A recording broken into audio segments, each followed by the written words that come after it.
12वीं जमात की किताब सरमाया उर्दू से तीसरी गज़ल। शायर हैं शेख ग़ुलाम हमदानी मुसफ़ी।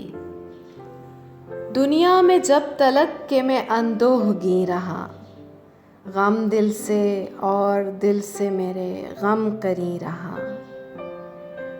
रोने से काम बस के शबे हम नशी रहा, आँखों पे खींचता मैं सरे आस्ती रहा।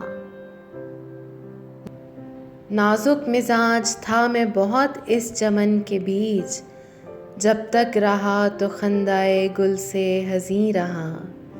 हमदम जो देखता हूँ तो पहलू में दिल नहीं, बैठा था उसके पास मेरा दिल वहीं रहा।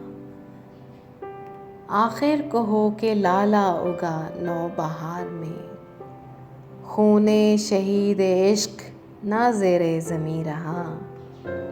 दी जान ऐसे होश से अपनी के खल्क को, जीने का मेरे तादमे आखिर यकीन रहा। याराने गर्म रो तो सब आगे निकल गए, उनसे मैं नंगे काफिला पीछे कहीं रहा। रखूं मैं रोक क्यों कर दिल अपने को मुस्तफ़ी, मेरे कहे में अब तो मेरा दिल नहीं रहा।